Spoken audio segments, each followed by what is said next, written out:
The worst thing is when relatives and friends betray. In fact, they are the only ones you can rely on and trust. And it's one thing when one person betrays, but it's completely another when they plot against you. That's exactly what happened to me. It took me a very long time to get over it. Family Twaki, you must cherish them, for you cannot eliminate them. I'm uncertain of the origin of that quote, but in my view, it holds undeniable truth. If I had the choice, I'd probably be saying goodbye to most of my relatives right now and without a second thought. But let me backtrack. I was the second son and youngest in a household of 3 children. While some argue that the youngest in families often receive preferential treatment, it seems my parents missed that memo. As the baby of the family, I received the least appealing food, the most undesirable household chores, and was the sole recipient of hand-me-down clothes, despite our family's financial capability for better.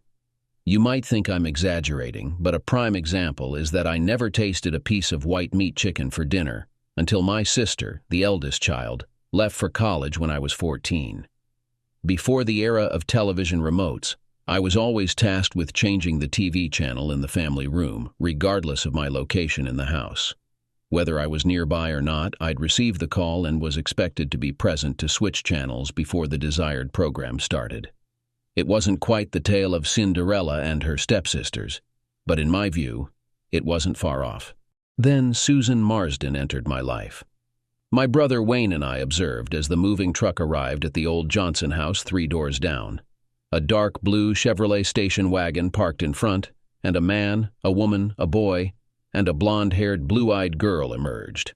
My heart raced, I began to perspire, and my stomach churned, a sensation that would become familiar over the next couple of decades. Jeffy and Blondie sitting in a tree, Kissing. First comes love, then comes marriage, then comes Jeffy pushing a baby carriage, Wayne teased in a childish, sing-song manner. When I was 8 years old, I didn't fully grasp the meaning of the little tune, but I was old enough to understand that Wayne thought I had a crush on the new girl, which wasn't something any boy my age wanted to admit.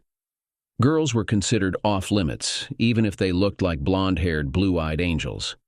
Despite the chaos in my mind, I couldn't confess that to my annoying 10-year-old brother. "Shut up, idiot," I blurted out. "Ooh, you think you're tough, huh?" he retorted.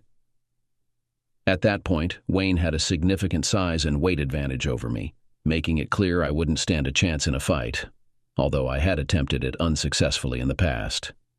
But at that moment, I didn't want to appear weak in front of the most beautiful girl I'd ever met up close.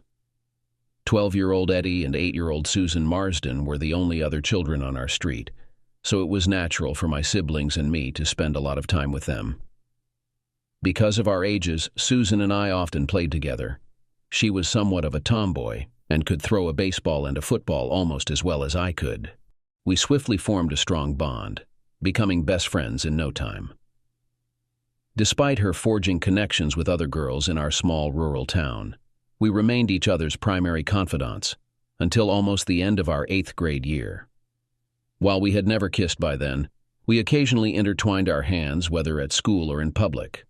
Despite teasing from my male friends, I secretly relished it because I considered her the most beautiful girl in town, and she still managed to quicken my heartbeat. Just before the school year's end, my world seemed to shatter. Josh Archer, our freshman football team's quarterback, invited Susan to the end-of-year freshman mixer at the high school, and she eagerly accepted. I felt utterly devastated beyond anything I had experienced in my young life. But I thought we were together," I whimpered when she mentioned her date, struggling to hold back tears in her presence. "Well, you never actually asked me to be your girlfriend, and besides, he's a high school guy and the quarterback of the freshman football team," she exclaimed joyfully. "Yeah, whatever," I muttered as I turned away from her and the group of excited girls surrounding her. Entering my house, feeling utterly awful, my brother approached, appearing as though he was about to impart some wise elder brotherly counsel. After all, wasn't he the experienced sophomore? "Blondie really got you good, huh?" he jeered, using a swear word that caught our mother's attention. Even Wayne's week-long grounding for swearing didn't ease the pain of losing my girlfriend, Mom attempted to console me by insisting it was just one date and didn't signify that Susan no longer liked me, as if I could believe that. I refrained from visiting Susan's place, and she didn't come to mine in the week leading up to the freshman mixer. I resisted the temptation to loiter outside just to catch a glimpse of her when Josh Archer's dad drove him over to pick her up. Blondie looked stunning, really.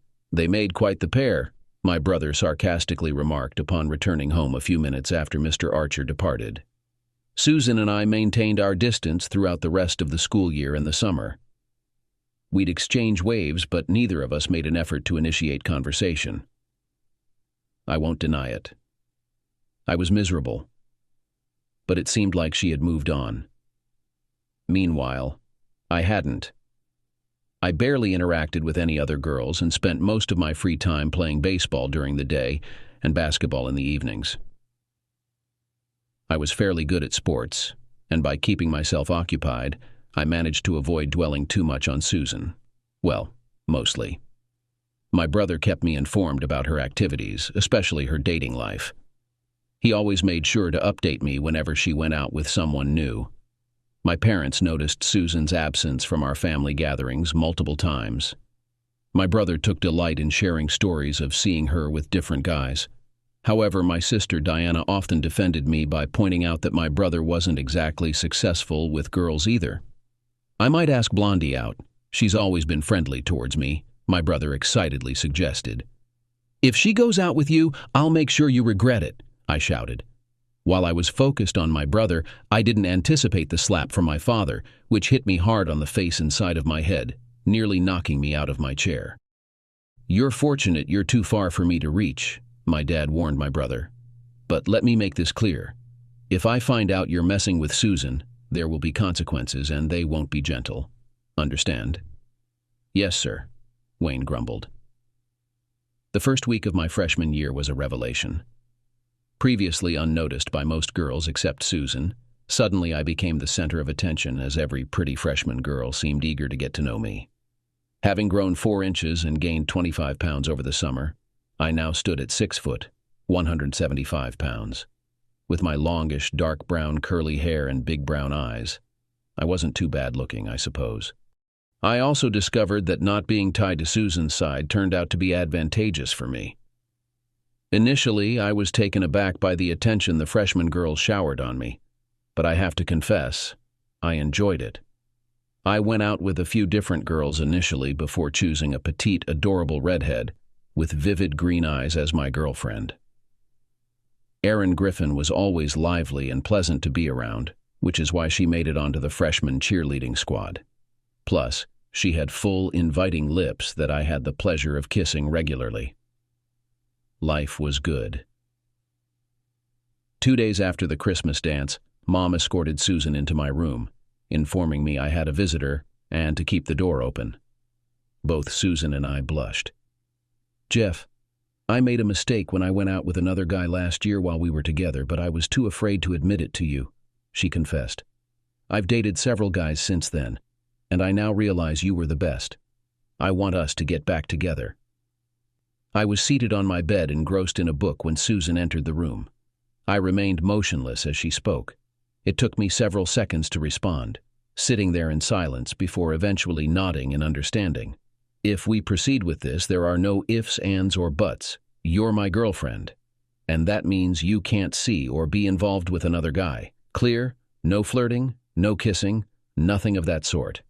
If you do anything suspicious, we're over, finished for good, I clarified. I understand, she murmured. But first things first, I need to end things with Erin. She's a really wonderful girl. I care about her a lot, I admitted. Yeah, I know. I witnessed how close you two were at the Christmas dance. I felt it should have been me by your side, not some other girl, she responded. Erin took the news as well as could be expected. I knew I was in the wrong for breaking up with her, but Susan and I quickly reconnected, now with the added element of kissing and occasional discreet touching from my end. Typically, this would earn me a raised eyebrow, followed by a swift smile from her. She was my partner in every sense of the word. Despite other guys attempting to pursue her, some of whom I was aware of, she remained faithful to her word. We made the joint decision to attend the University of Wisconsin in Madison. During our freshman year, we resided one floor apart in the same dormitory. However, for the subsequent 3 years, we shared an off-campus apartment. While both sets of parents were aware of our living arrangements, though not entirely approving, they were mostly accepting. Albeit Susan had to assure her parents that she would remain on birth control until after graduation. In fact, we tied the knot after our sophomore year. Our parents graciously hosted a lovely wedding for us. The event proceeded smoothly until near the end, when Wayne decided to inappropriately touch my newly wedded wife while dancing to a slow song. I happened to be across the room, but within moments I intervened, swiftly removing his hand from her and delivering a punch to his mouth. "Ouch!" he exclaimed amidst the blood gushing from his gums. "I've warned you before, you jerk. You never lay a hand on my wife," I shouted at him as onlookers rushed to separate us. After regaining composure, the rest of the wedding went smoothly, and I didn't dwell on the fact that my wife never intervened when my brother had his hand on her rear. Susan and I returned to our hometown after graduating. I landed a job as an editor at a small magazine group, while Susan worked for a nonprofit until we started a family. Once our children came along, she became a stay-at-home mom. My income allowed for this arrangement, though I knew I wouldn't be making a fortune. My bothersome brother ceased to be an issue when he relocated to California a year later with his wife of 2 years. He had always been skilled at smooth talking, which served him well in his job in television advertising sales. According to my mother, he found considerable success, living in a lavish home in an upscale neighborhood. I was genuinely happy for him, although secretly relieved that our encounters would be infrequent. Time flew by, as it tends to do. 2 years into our marriage, Marianne was born, instantly becoming the center of my world. 2 years after that, Will completed our family. At 38, Susan still had the power to quicken my pulse.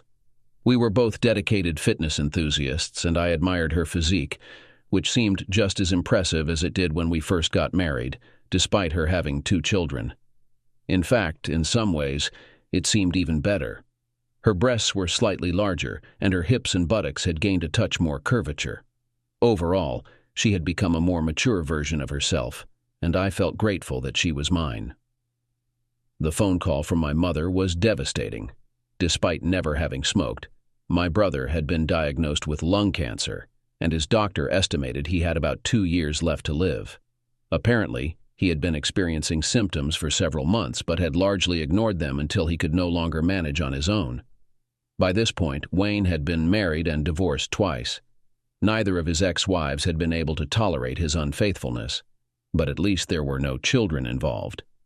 The luxurious house he once owned had been lost in the divorces, and he was now living alone in a modest 2-bedroom apartment in a less affluent neighborhood, despite having a successful career. It was clear that Wayne would need support in the future, and Mom had some ideas about how we could all come together to assist him. She called for a family meeting the following Sunday, expecting my wife Susan, my sister Diana, her husband Ronnie, and me to gather at our parents' house. A lot of decisions were made during the meeting. Wayne expressed his desire to remain in his home for as long as possible, despite the inconvenience it posed to those who would assist him, considering that the rest of the family lived halfway across the country. Ultimately, it was agreed that the 3 women in the family, my mother, sister, and wife, would take turns living with and aiding Wayne on a rotating basis. Since my wife didn't have a job and our kids were old enough to help at home, Susan would stay with Wayne for 4-week intervals, effectively taking 2 turns for every one of my sisters and mothers. Meanwhile, my mother and sister, both employed, would stay for 2 weeks each. The rotation would consist of Diana for 2 weeks, Susan for 4 weeks, then my mother for 2 weeks, followed by another 4 weeks with Susan before repeating the cycle. Surprised, I questioned my wife about the origin of this elaborate schedule. "I understand that you're the one with more flexibility since you don't work, but you also have 2 children to care for at home. Marianne can drive now, and she can assist with taking Will to his sports practices and other activities," she replied. "The 3 of you will need to be more efficient when I'm not home, and I'll have to be more organized when I am. We have to do what we can for Wayne. That's what family does," she concluded. I couldn't argue with that. even if I was taking the biggest hit in this deal. Despite my brother being difficult, he was family. My children and I could adapt. We had a video call with Wayne from our parents' living room. He was overcome with emotion about the women volunteering to help, which made everyone here emotional too. It felt like a scene from a sentimental Hallmark Channel movie. Before Susan left for her first shift in California, the kids, Susan and I, had a family meeting. The kids understood that Uncle Wayne needed assistance, so they promised to help me at home. Susan also prepared several meals in advance before leaving for Wayne's. "I'm grateful for what you're doing for the family, babe," I told Susan. "Just remember, you're there to assist Wayne, not be his personal servant. Don't let him manipulate you, and don't buy into any of his nonsense." She nodded with tears in her eyes and went through the airport gate. During Susan's first shift in California, the kids and I spoke to her about every other day. She said Wayne was in good spirits and still capable of most tasks. When she returned home, all three of us went to the airport to pick her up. Her 2 weeks at home flew by, and before we knew it, she was heading back to California. Once again, she had prepared meals for us, and the four of us spent a lot of quality time together when she was home. It felt like our family had grown closer. I couldn't quite pinpoint it, but something felt amiss during our conversation with Susan on her second shift in California. I wondered if the kids sensed it too, but I refrained from asking them. Susan appeared somewhat preoccupied while talking with us. I assumed Wayne's decline was progressing faster than expected, and my wife was deeply affected by it. I reiterated to her several times, "We can adjust things if it's becoming too difficult for you, sus. No, it's fine. Sometimes I just need to remind myself how lucky we are to have each other. Wayne doesn't have a wife or kids. He's all alone here, except for me, Diana, and Mom when we're around. That must be really tough," she replied. We had managed well during Susan's absence, and the household was functioning fairly smoothly. Personally, the adjustment was a bit challenging, without my partner and best friend by my side every day. Additionally, there was the absence of intimacy with Susan, as our physical connection went from 3 times a week to 0 during the month she was away. I wondered if she felt that absence too. I went alone to the airport to pick up Susan the second time, and if I'm honest, I considered booking a hotel room so we could be intimate before driving home. My desire was overwhelming, and my arousal left no room for comfort in my jeans as I drove to the airport. When I arrived at the airport, I had to spend a few minutes in my car to calm down my intense arousal. My wife had been away for 2 months out of the last 10 weeks, and I was incredibly horny. I was worried I might embarrass myself in the airport. As she walked towards me through the gate, she was dressed in jeans and a simple blouse. Yet to me, she appeared as beautiful as if she were wearing a ball gown. Although I noticed she seemed tired as she approached, I was too caught up in my excitement to dwell on it. It wasn't until she didn't reciprocate my kiss with equal enthusiasm that I realized something might be wrong. When I pulled back from her, I stole a glance at her downcast eyes. She looked fatigued, and my initial thought was that my brother's health issues must be taking a toll on her more than she admitted. Another thought crossed my mind, but it felt too selfish to dwell on for long. My previous excitement evaporated, and I was acutely aware of Susan's demeanor during the drive home. Conversation was sparse, and I think we both sensed something was amiss. As usual, the kids swarmed around their mother when we arrived home, which relieved some of the tension between Susan and me. They chattered away to her for probably an hour after she returned. Though she didn't say much, her tired smile reassured the kids that everything was fine, at least from their perspective. After the children finally went to bed, I approached Susan and asked if taking care of Wayne was becoming too much for her, either physically or mentally. For the first time since she arrived, she appeared to have some energy. "What's on your mind, Jeff? Do you doubt my ability to handle this? I'm just a bit tired. Sitting in an airport for hours and then enduring a long flight is always draining. I've got this. Me, Mom, and Diana are here for Wayne." She snapped at me. "All right, no problem. I understand. You just seem a bit worn out, that's all I meant," I replied, rising from my chair and heading into the kitchen. ostensibly to grab a drink. Since I had work the next day, I went to bed at 11, trying to persuade Susan to join me, for reasons that I thought were obvious. Apparently not obvious enough, as she informed me she would stay up for a while longer. I'm sure my jaw dropped when she said that. Here I was, practically yearning for some intimacy after a month alone. And Susan acted as if she had no desire whatsoever. Yeah, I had a problem. After a restful night's sleep, my wife appeared to be in significantly higher spirits when I returned home from work the following evening. She prepared a delightful dinner and exuded a more cheerful demeanor, although I couldn't shake the feeling that her smile lacked sincerity. Later that night, we shared intimate moments in bed, but I couldn't shake the sense that she was not fully engaged. It left me questioning if she truly cared. I wasn't the sole observer of Susan's behavioral shift. On Friday, Marianne approached me and proposed going for a stroll together after dinner. "Hey, Dad, what's going on with Mom?" Marianne inquired as we began walking. "Something seems off. Did you do something?" I understood Marianne's implication, yet I lacked a response. As far as I'm aware, the only fault I may have is simply being myself. It seems Uncle Wayne's health is declining rapidly, and I suspect your mom might be grappling with depression, unsure of how to convey it to us. Well, at least that's my hope, I replied.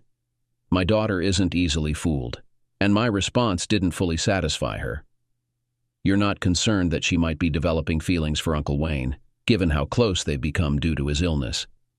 I've observed her on the phone with him, and she behaves like a teenager with a crush. She didn't realize I was home when he called her. It was rather disturbing. She was giggling and she made some remarks that I would consider inappropriate for a married woman. What should you do? To be honest, I'm not sure, I replied. If it's just a fleeting infatuation from their bond, I might tolerate some of it, but if it's more than that, I'm traditional when it comes to marriage vows, Mare. If she's breaking those, we might be in trouble. I hope she hasn't, Dad. I don't want to see you two divorced, but I'd understand if she's crossed that line. Susan seemed almost relieved to be returning to California the following Sunday. I felt a mix of relief and frustration. We had only been intimate 6 times in the 2 weeks she was home after a month apart, and our connection was lacking both inside and outside the bedroom. We were little more than friends with benefits. Perhaps we should consider hiring professional help for Wayne if this is becoming too much for you, Mom or Diana, I suggested as she headed to her gate. Remember, you have a family that needs you while you care for Wayne. Don't forsake us for him. How dare you, she snapped. I'm busting my butt looking after your brother. Your brother. You're just a selfish jerk. I may be selfish, but I'm not foolish. Getting too involved with Wayne wouldn't be good for our marriage, I retorted. The following night, I reached out to my parents to discuss my concerns. However, my mother's response was dismissive, even accusing me of being selfish for worrying. When I mentioned to them that I wouldn't tolerate any interference from my brother in my marriage, even if he were in dire circumstances, I felt a pang of discomfort. You can't mean that, Jeff. He's your brother, she's your wife. You care for both of them, my mother asserted.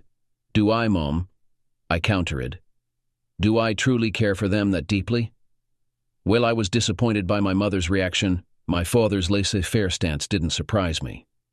Throughout my childhood, he consistently favored my brother over me, and it seemed nothing had changed in adulthood. My love for Susan had been unwavering since childhood. Despite my suspicion that she had crossed boundaries with my brother, my love for her compelled me to give her the benefit of the doubt, albeit to the limit of my self-respect. Some might interpret it as my ego, but whatever the label, I needed to maintain my integrity and self-worth. My daughter eagerly assisted in my plan. She discreetly acquired Susan's keys while she was at home and had a copy made. I intended to visit my brother's home unannounced, prepared to stay for several days if necessary, to ascertain the truth firsthand. I waited for 2 weeks into my wife's stay in California before flying out myself. Arriving at Wayne's house in a rental car, I entered at 2 a.m., holding on to a sliver of hope, but deep down knowing what awaited me. Finding them both asleep in Wayne's bed. Carrying a pot of cold water into the room, I poured it over their heads, prompting shocked screams as they tossed off the covers, revealing their nakedness. Their screams turned to threats once they saw me standing there holding my phone. "If you weren't dying, I'd kill you," I shouted at my brother. "And as for you, if you can't understand, we're finished. You don't have to return home after your month is up. You can stay here with him until he passes." Susan, sobbing, attempted to shield herself with her hands, though it was futile. "Really, Susan, everyone in this room has already seen it all. Modesty should have come before you slept with my despicable brother," I spat. I'm sorry, Jeff," she sniffled. "But he's dying, and I thought I was comforting him. He's family, so I thought it was okay." Nice try. If you wanted to comfort him that way, you should have hired an escort instead of acting like a slut, I retorted. "I'm not a slut. He's family. It was the right thing to do. Even your mom said so." "My mom? My mom thought this was a good idea?" I cried out. "Well, yes. We, her, and Diana discussed doing something for Wayne. And this is what we decided on. He won't be able to do this much longer, so we started last month." "So you, Diana, and Mom all agreed this was a good idea. And you never thought to inform me, your husband, supposedly the person you're closest to in the world, the one you vowed fidelity to years ago. If it was such a brilliant idea, why wasn't I included? Were you ever planning on telling me?" Wayne apparently decided it was a good moment to share his thoughts with me. "Relax, Jeffy. Your wife is an incredible woman, and incredible in bed," my brother interjected. "Nobody said anything to you because you're a jerk, and we all knew you wouldn't handle it well, and we were right. So you were all in on this brilliant plan? Fantastic. The one who cheats gets a say, but not the faithful husband who's kept in the dark," I remarked. "Well, you're right. I'm not okay with this. Sharing my wife thing? You can have her. I'll find someone else. Someone who'll be loyal to me." "No, Jeff. This isn't permanent." "Wayne's dying, Jeff. Show some compassion," Susan pleaded. "Are you serious, woman?" "My compassion was letting you take care of him for a month at a time, not sleeping with him like some loose woman," I retorted. "Stop calling me that. I'm not loose," she objected. "You're having sex with a man who's not your husband. That's what I call loose, even if you disagree," I countered. "Who cares what he thinks?" Wayne chimed in. "I think you're a wonderful sister-in-law." Susan and Wayne put on robes and she began changing the wet sheets. "So, how long has this been happening?" I questioned my wife. I could sense she was trying to cushion the blow somehow. Lying wasn't something she was good at, or at least it hadn't been in the past. "We started sleeping together the last month I was here. He doesn't have much time left, Jeff," she pleaded tearfully. "Please, spare me the innocent act. We all know you're unfaithful and he's a cheater." "End of story," I grumbled. During much of the argument, my brother lingered on the outskirts, wearing a smirk that seemed to suggest he held the key to life's ultimate question. As Susan carried the sheets to the washing machine, he seized the opportunity to take a jab, confident that I wouldn't retaliate against a dying man. "You know, bro, she's amazing in bed, and it didn't take much to persuade her to move into my room. You want to know why, bro? Because I could. I triumph, Jeffy. I triumph." "You've been insufferable your entire life, Wayne. I suppose it's no surprise you'd be even more insufferable when you're on your deathbed. I hope you burn in hell, literally. Enjoy what's left of your life, if you can, scumbag." I turned and left the house, heading back to the airport, and boarded a jet home before 8 a.m. I was dozing on the family room couch when my kids entered the room. I stood up and hugged each of them. "Since you're back so soon, I'm assuming it didn't go as we hoped," Marianne remarked. "Damn, I was hoping to make it through high school with both parents still married." Apparently, Marianne had filled her brother in because he was nodding in agreement. "I'm sorry, Will. I should have talked to you too. I was hoping you hadn't noticed much of what was going on and that I wouldn't have to explain," I said. "Damn, I've loved that woman practically my whole life." "So, that's it, Dad? You're not going to forgive her?" my son inquired. "It's complicated, Will. Marriage, fidelity. It's complicated. But when one partner betrays the other, saying sorry doesn't erase the hurt and the betrayal. It's like killing someone and then saying sorry. The damage is done, so how meaningful is the apology? She tore my heart out. She broke my trust. She disrespected me. I'm sorry just doesn't cut it, I clarified. The anguish reflected in his eyes communicated his comprehension of my words. Children seem to mature rapidly in today's world.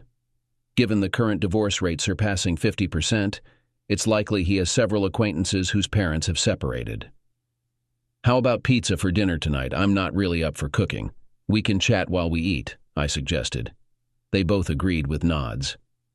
Over a large pepperoni and sausage pizza, I disclosed everything to my children. Needless to say, tears were shed, and I'm not ashamed to say that many of them were mine. I also enlightened my kids about the deceitfulness of their grandmother and aunt. They were just as surprised and furious as I was. I found it intriguing that neither my mother nor sister had reached out to apologize or clarify matters. I was certain Susan had spoken to both of them by now. I anticipated receiving a swift and forceful response from the sisterhood soon. The following day, without delay, I arranged a meeting with a lawyer I had reached out to before traveling to California. I already had a sense of what awaited me at my brother's house. The trip was merely for confirmation. Despite my hope to be proven wrong deep down, I knew it was unlikely. It's akin to attempting a swift movement in front of a mirror, expecting it not to capture every detail, though in reality, it does. Perhaps it sounds absurd, but we've all tested it at some point, haven't we? That evening, the first call for sisterly reconciliation came from my mother, though it felt more like an attack than an apology. It seemed the women had opted for an aggressive approach as their defense strategy. He's on his deathbed, Jeff. She was just trying to bring some comfort to his final days. And let's not forget, he's family, not a stranger, Mom insisted the moment I answered. She's my wife, damn it, Mom, I snapped into the phone. She had no right. You could have intervened. Perhaps. But instead, you and Diana egged her on, pushed her to give Wayne what was supposed to be exclusively mine, without even consulting me on this insanity. He's had a thing for her since we were kids. This wasn't some charity case, Mom. His impending death didn't entitle him to her affections, not multiple times. I heard my mother gasp as I dropped the first F-bomb on her. It was a tone I had never used with her before. Too bad. I knew more expletives would follow in the future. Don't you dare use that language, was all she managed before I ended the call. She wasn't in a position to lecture me, I decided. My phone rang immediately after I hung up. How dare you? I disconnected again, swiftly followed by another call.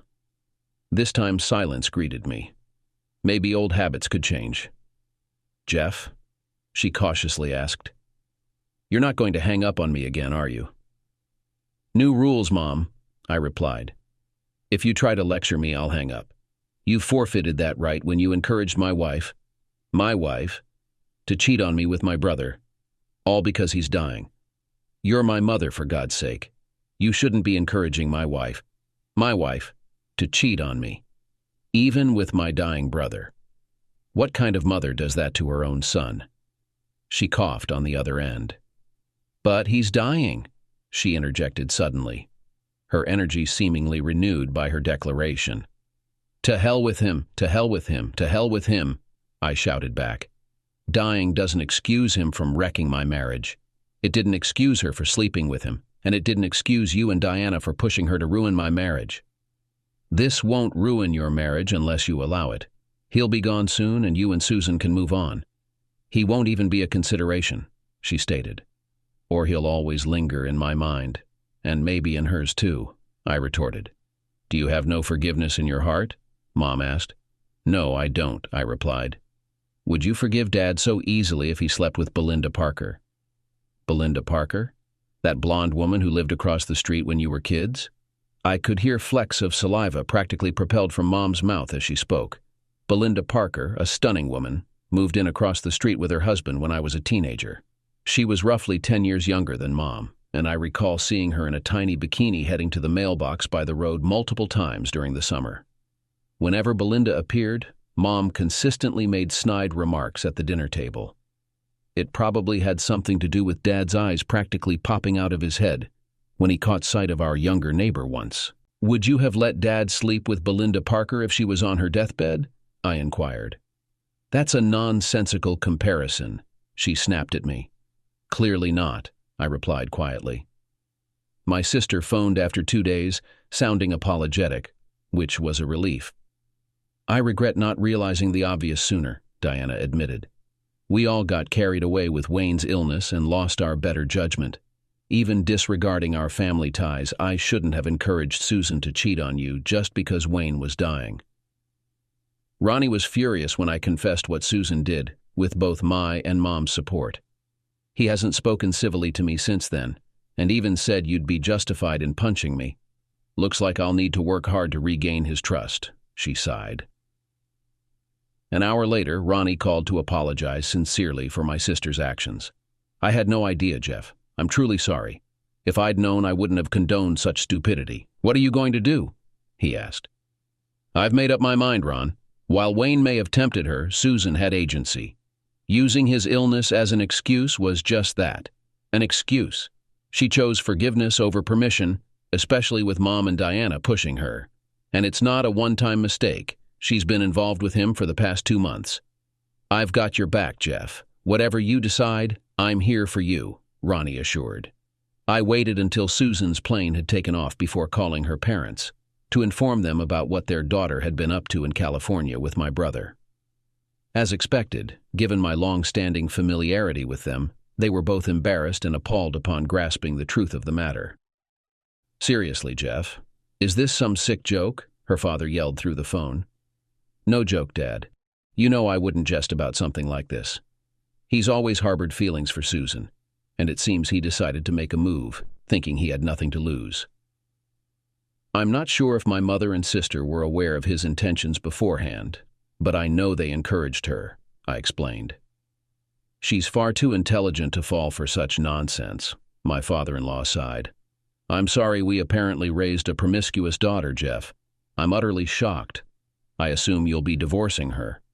"Yes, I won't tolerate this, and I could never regain trust in her," I affirmed.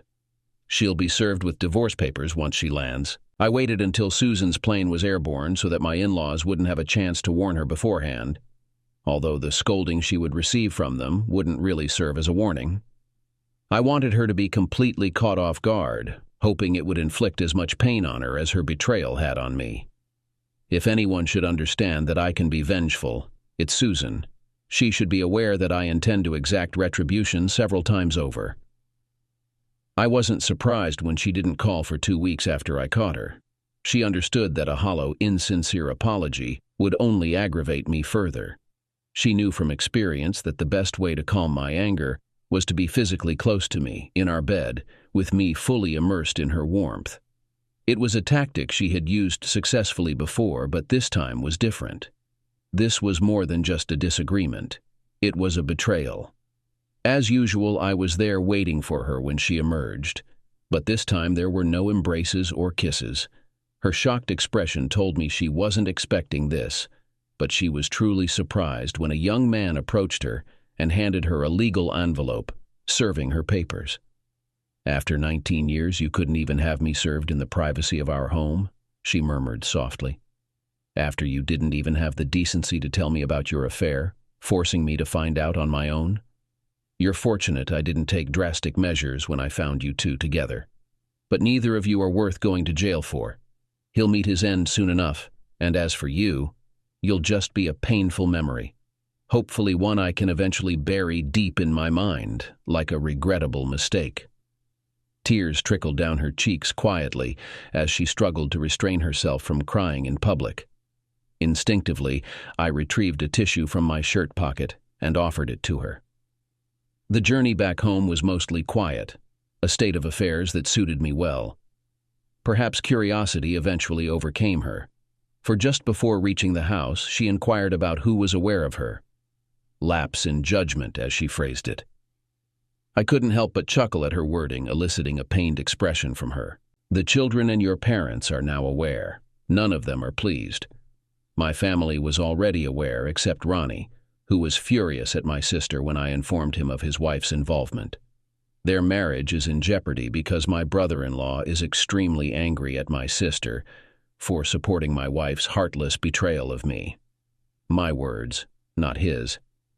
His language was much harsher. The silver lining for you is that my parents still view your actions as profoundly compassionate. Naturally, they would. They've never been subtle about favoring their other son. I suppose it's unfortunate that I'm not the one facing mortality. Don't speak like that, Jeff. They both care about you. I know, I interjected, almost as much as they adore Wayne. When we arrived home, the children greeted Susan with only mild enthusiasm. She was hurt by their apparent lack of excitement at her return. She would have been devastated if I hadn't persuaded the children to at least show respect to Susan. Later that evening, Susan's parents called and were less than welcoming. She had her phone on speaker, so we all heard her mother call her a derogatory term. After that, she took her phone off speaker and left the room. Grandma is extremely angry. I've never heard her use language like that before, Mariana remarked right after Susan left the room. I wouldn't be surprised if she wanted to ground Mom for a couple of weeks at least. Susan's flushed complexion spoke volumes as she re-entered the room following the phone call. Without a word, the children quietly exited, as if following an unspoken cue. We sat in silence for a few moments before Susan broke it. Do you really think rushing into a divorce, Jeff, is the right move? We haven't even discussed things since you found out about... Her voice trailed off. Rushing. You've been involved with my brother for some time now. I've given you plenty of leeway. I'd wager you never even stopped while you were staying with him those 2 weeks after I found out, I retorted sharply. Her expression twisted in displeasure, confirming my suspicions. He's dying, Jeff. He doesn't have much time left. It's the least I can do, she protested weakly. Are you planning to sleep with other terminally ill people too? That would surely bring joy to many, I remarked sarcastically. He's family, Jeff. What do you expect? She countered. I see you as someone who used this situation as an excuse to be with my brother, I shot back. She pursed her lips, her eyes blazing with anger. I didn't flinch, meeting her glare head-on. We gave each other our virginity, Jeff. Remember? You're the only man I've been with. Have you ever thought about being with another woman? She admitted. Finally, some honesty. But it wouldn't change anything. I've thought about it, of course, but I've never acted on it because I'm committed to our marriage. Because I love you. I made vows to you, and I intend to keep them. I would have been content to spend my life only with you, I asserted. I could sense her unease. I could observe her mental struggle to find a response. He'll be gone soon. Only our families know what happened. Nobody else needs to find out, Susan complained. So, we're bargaining now, I interjected. You want to keep sleeping with my damn brother until he's spent, then reunite with me, pretending nothing happened, and live happily ever after? Well, I can't just stop now, Jeff. He doesn't have much time left. It would be cruel to stop, she justified. That's probably the worst thing you could have said, Seuss, I retorted. Even if you promised never to be with Jeff again, our chances of reconciliation were slim. But now you're trying to negotiate more time with him. You're either incredibly naive or shamelessly promiscuous. I don't give a damn that he's dying. Our marriage is dying. That should matter more to you. Apparently, it didn't matter much because at the end of her 2 weeks at home, she returned to California as if nothing else existed.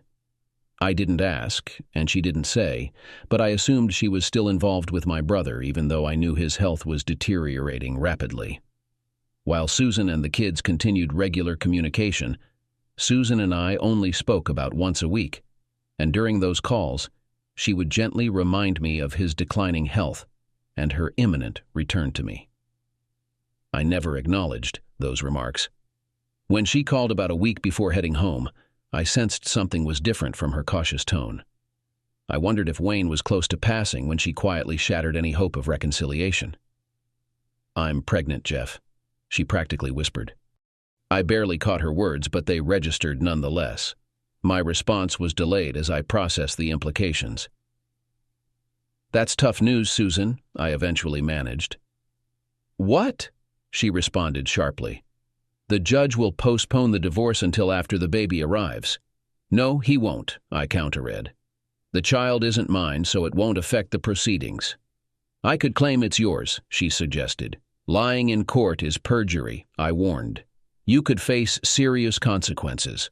Plus, DNA tests can differentiate between close relatives after a couple of months of pregnancy. The silver lining for you is that your child might inherit most of his estate," I continued. "I won't be responsible for the baby, just Marianne and Will. We'll split our assets evenly, and you'll receive alimony.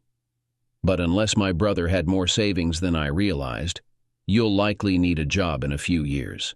Unless, of course, my parents decide to assist you, considering you'd be giving them another grandchild, and the only one from Wayne."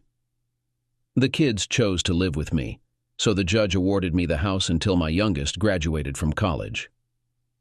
Susan's lawyer was outraged, but the judge seemed to balance things out, knowing about Susan's infidelity despite our no-fault state. The divorce was finalized 6 months later, and Wayne passed away shortly after, adding to Susan and my parents' turmoil. I deliberately avoided attending the funeral, as I had warned I could be vengeful. Nearly 2 months later, Susan gave birth to a healthy boy, as my children excitedly informed me. They welcomed their new half-brother warmly, though they understood my limits. While I wouldn't harm the child, I wouldn't take on the role of his deceased father, teaching him sports or life skills. I knew my boundaries, even in my self-proclaimed decency. After my children informed me that their mother had moved in with my parents shortly after giving birth to her child, she eventually secured a part-time job to contribute to expenses. During her work hours, my mother looked after the child. Since both of my parents firmly supported Susan in this situation and repeatedly advised me to accept her actions and move forward, I felt compelled to take the only action I deemed appropriate, cutting them both out of my life. I blocked their numbers and stopped attending any family gatherings. The only individuals I maintained contact with besides my children were Ronnie and Diana, with the condition that they never divulge my whereabouts or activities to my parents or ex-wife. Although it was a difficult request for my sister, Ronnie made it clear that he would end their marriage if she didn't comply. Aware of the fragile state of her marriage, Diana wisely remained silent. My children fully understood my decision and never protested my absence from family gatherings. We celebrated Christmas, birthdays, and other important occasions a day or two after the rest of the family convened.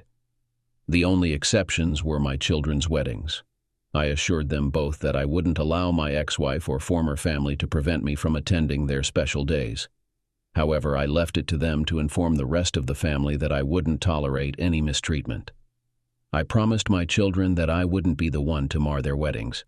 My daughter was the first to marry, 6 years after the divorce. I proudly escorted her down the aisle and then took my place next to my ex-wife on the bride's side of the front row. At one point during the ceremony, Susan attempted to hold my hand, but I quickly withdrew it, conveying my stance. Marianne orchestrated it so that I sat with family friends instead of at the family table. By now, everyone was aware of my divorce from Susan due to her infidelity, so there was no need to rehash the circumstances. We all seemed to enjoy ourselves at the table, and I made sure to mingle and fulfill my duties as the event's host, considering I footed the bill. Throughout the night, I visited every table for a few minutes, even approaching the family table to express gratitude for their attendance. My ex-wife and my parents gave me strange looks as I thanked them and moved on. I danced with every woman at my table and several others throughout the evening, noticing Susan glancing at me occasionally, though I had no intention of inviting her.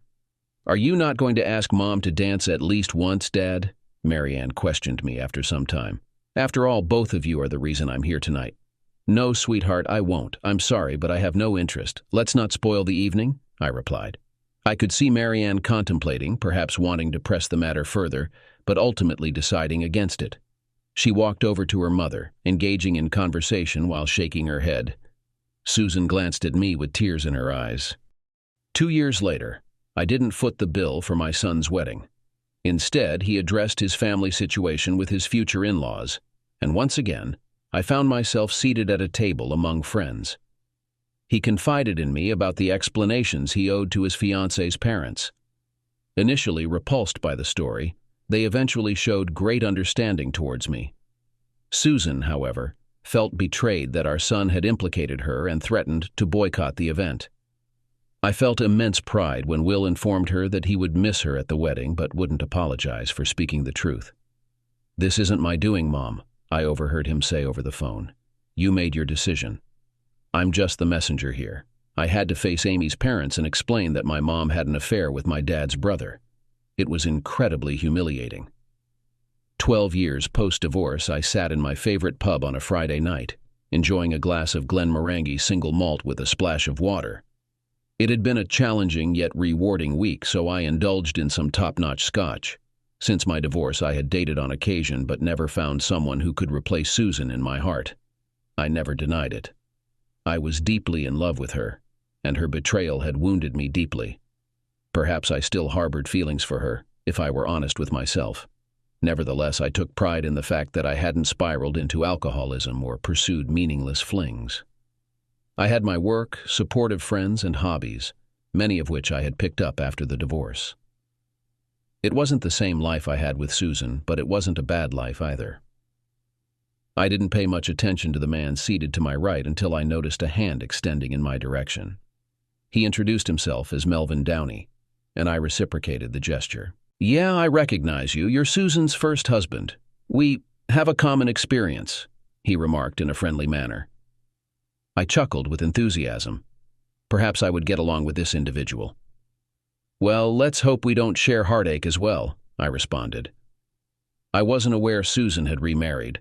My children mentioned she had been seeing someone, but they neglected to inform me about the marriage.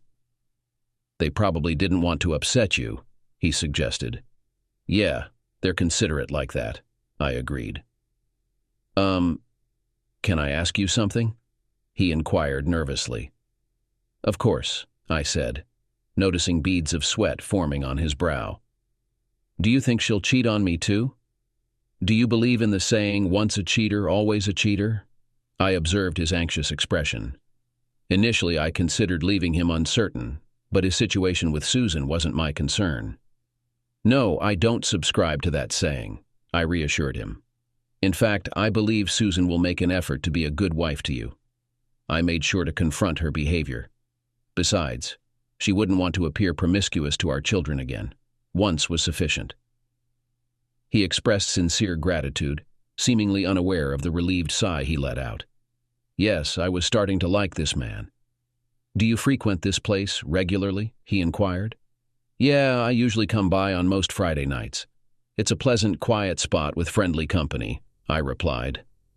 "Would it be acceptable if I dropped by occasionally? Nothing untoward, just for conversation?" he proposed. "Of course, that would be fine." Mel and I formed a solid friendship over time. We'd often meet up at the bar and occasionally hit the golf course together. What really strengthened our bond was our mutual agreement to avoid discussing the woman we both knew. Once, she asked Mel if I ever inquired about her, and when he told her I hadn't, it drove her crazy. He found that hilarious and teased me about it for weeks. I used to think Mel exaggerated the situation until I unexpectedly bumped into Susan at an Applebee's during lunch. As I was enjoying my burger, Susan, looking furious, sat down at my table without invitation. "Well, Susan, please make yourself at home," I remarked sarcastically once she'd settled in. "What the hell, Jeff? My husband thinks you're wonderful, but you never attend any family events I'm part of, except for the kids' weddings. Everyone understands now, Jeff. You've made it abundantly clear that I'm the issue here. I messed up, Jeff. I can't change that. All I can do is apologize," she complained. "And therein lies the problem, Susan. Some things can't simply be erased with a casual, 'I'm sorry' note.